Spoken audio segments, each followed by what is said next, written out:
सुबह देर से उठे, कॉफ़ी और क्रोसान का नाश्ता किया और उसके बाद फिर सारे दिन हम घर में ही रहे क्योंकि आज पूरे दिन बर्फ़ पड़ रही थी, तो हम घर से नहीं निकल सकते थे। और उसके बाद फिर शाम में, इनफैक्ट रात में हमने फ़ैसला किया कि हम जाएँगे कहाँ? Square one mall. जी हाँ, और स्क्वायर वन की तो रौनकें और सजावटें ही सबसे निराली होती हैं, जैसे कि आप देख रहे हैं। तो बच्चियाँ जो थीं वो अरमीना और अनाहिता, वो दोनों की दोनों मॉल में खुद ही घूमने के लिए चली गई थीं और हम बाकी बच्चों को लेकर आ गए रैक रूम में, क्योंकि बच्चों के लिए इंटरेस्ट की जगह सबसे ज़्यादा यहीं होती है कि वो जाके आर्केड गेम्स खेलें और डिफरेंट किस्म के गेम्स खेलें, तफरी करें। तो हमने कहा चलो भाई यहाँ की टिकट्स लेते हैं और यहाँ पे एंटर हो जाते हैं। सेम एज़ हमारा कराची का जो आपका वंडरलैंड है, उसी तरह की जगह है और वहाँ पे भी जाके बच्चे इंजॉय करते हैं। यहाँ पे भी बच्चे बड़े सभी इंजॉय कर रहे होते हैं। तो तला हमज़ा ने कुछ आर्केड गेम्स खेले थे और उसके साथ साथ फिर जो है वो अनाया ने भी जो है वो बहुत इंजॉय किया। उन्होंने जो है वो कुछ राइड वाले गेम थे और डिफरेंट डिफरेंट गेम्स थे। मैं नहीं खेलती हूँ, तो बस मुझे सिर्फ ऐसे ऐसे नाम ही आते हैं। और मैं वहाँ पे सबकी वीडियोस बनाने में मसरूफ़ थी और साथ में सबकी जैकेट संभालने में मसरूफ़ थी, क्योंकि अंदर काफ़ी ज़्यादा से गर्मी हो रही थी।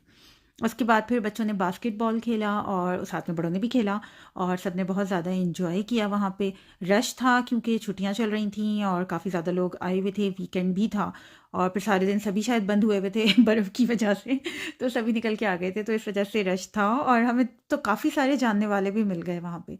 फिर राज़ी और तलहा ने जो है वो वीआर राइड ली और मुझे वीआर राइड में बहुत पर्सनली डर लगता है। मैं एक दफ़ा ही मलेशिया में वीआर राइड पे बैठी थी और इन लोगों ने मुझे कह के बिठा दिया कुछ नहीं होता, लेकिन माय गॉड बहुत डर गई थी मैं। तो आप लोगों को वीआर राइड कैसी लगती है मुझे ज़रूर बताइएगा। साथ में हमने फिर थोड़ी बहुत कुछ शॉपिंग की। शॉपिंग एक्चुअल पर्पस नहीं था, सिर्फ मॉल घूमना और थोड़ा सा एंजॉय करना ही था, एंटरटेन होना ही था। और उसके बाद फिर मैं और नौरीन निकल गए घूमने के लिए मॉल में सबको बिठा के, और हमने देखा जनाब ये बहुत खूबसूरत, बहुत ह्यूज सा बेसमेंट में बना हुआ था जिंजर ब्रेड हाउस, और उसके ऊपर ही ऑक्टोपस शेप में बहुत बड़ा सा फानूस कह लें आप उसको, लाइटिंग कह लें, जो भी कह लें, वो लगा हुआ था। फिर हमने फैसला किया कि हम खाना खाएंगे रिज वे जाके। जी हाँ, तो अनायता की फरमाइश थी कि उसे हलाल मैक्सिकन खाना है, तो जनाब हमने सर्च किया और हम पहुंच गए इस जगह पे, बॉब एंड एमिगोस में। और इसका मैंने रिव्यू भी अपने इंस्टाग्राम के ऊपर शेयर किया हुआ है। It's such a nice place. बहुत छोटी सी जगह थी, लेकिन बच्चों ने बहुत इन्जॉय किया, सब ने अपनी अपनी पसंद की चीज़ें ऑर्डर की थी और खाना बहुत मज़े का था। और देखें नौरीन कैसे फैमिली टाइम इन्जॉय कर रही हैं।